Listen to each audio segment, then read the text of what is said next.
The support to these two initiatives is a statement in support for inclusive, sustainable, and resilient agriculture.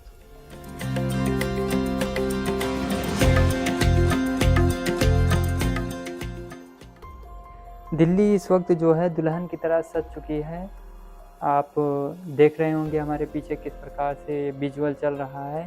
तो ये रात का नज़ारा है कि दिल्ली इस वक्त किस प्रकार से राष्ट्राध्यक्षों के स्वागत के लिए तैयार है। आज हम बात करेंगे कि भारत जो है जब इन सब चीज़ों की अध्यक्षता कर रहा था तो इसमें कृषि जिसे एग्रीकल्चर कहा जाता है उसकी जब मीटिंग्स हुई वो कहाँ हुई इसके बारे में हम बात करेंगे। तो ये इसकी 4 मीटिंग होती है और 4 शहर में होते हैं। तो उन शहरों का नाम है इंदौर, चंडीगढ़, बनारस, हैदराबाद। मैं आपको बता दूं कि भारत की तरफ से जो सबसे ज़्यादा प्रायोरिटी दी गई उसमें फूड सिक्योरिटी एंड न्यूट्रिशन था, क्योंकि भारत में आप समझ सकते हैं कि सही न्यूट्रिशन ना मिल पाने के कारण लगभग 11 करोड़ लोग भूखे सो जाते हैं।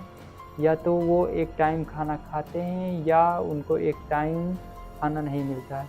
दूसरी बात, sustainable agriculture with climate smart approach. तो आपको मैं बताते चलूँ कि क्लाइमेट चेंज के कारण किस प्रकार से आज पूरी दुनिया में कहीं पर ज़्यादा बारिश हो जा रही है तो कहीं पे सूखा पड़ जा रहा है। तो क्लाइमेट के कारण किस प्रकार से कृषि बर्बाद हो रही है इस पर भी बात हो रही थी। और तीसरा जो प्रायोरिटी भारत ने दी, इंक्लूसिव एंड फूड सिस्टम। तो इंक्लूसिव एंड फूड सिस्टम में क्या होता है कि भारत जो है इस पर भी भारत की तरफ से बहुत ज़्यादा ध्यान दिया गया। उसके बाद कृषि को डिजिटलाइजेशन किस प्रकार से किया जाए इसके बारे में भी भारत की प्राथमिकता रही कि इस पर किस प्रकार से बात की जाए। आइए हम सुनते हैं पहले प्रधानमंत्री को, और प्रधानमंत्री जी को सुनने के बाद तब हम सुनते हैं जो आए हुए डेलीगेट्स थे उनके बारे में। Farmers all over India are taking up natural farming now. They are not using synthetic fertilizer or pesticides. At the same time, our farmers are proactively using technology to boost productivity. They are generating and using solar power on their farms. They are using soil health cards to optimize crop selection and drones to spray nutrients and monitor their crops. And really be very precise about how we can monitor food insecurity, bring that information together for joint action, and really develop those coordinated plans that can bring greater food security to people around the world.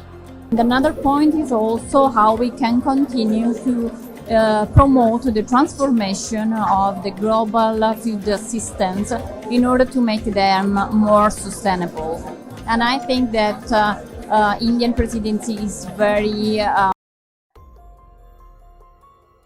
जैसा कि आपने प्रधानमंत्री जी को सुना, उसके बाद delegates जो आए हुए थे उनको सुना, तो आप समझ सकते हैं कि भारत किस प्रकार से बढ़ती हुई अर्थव्यवस्था है। और आज कृषि, क्योंकि भारत शुरू से ही कृषि प्रधान देश रहा है और कृषि प्रधान देश होने के कारण ये इसकी 4 शहरों में 4 प्रकार से मीटिंग की जाती है और कृषि को किस प्रकार से आगे बढ़ाया जाए ये महत्वपूर्ण था। तो इसी के साथ ही इस G20 की बैठक में 4 शहरों ने जिस प्रकार से अपनी भूमिका निभाई वो चल के आगे पूरी दुनिया को कृषि के क्षेत्र में भारत एक रोल मॉडल पेश करेगा। तो इसी के साथ इस वीडियो को यहीं पे समाप्त करेंगे। लाइक और सब्सक्राइब करना ना भूलें। धन्यवाद।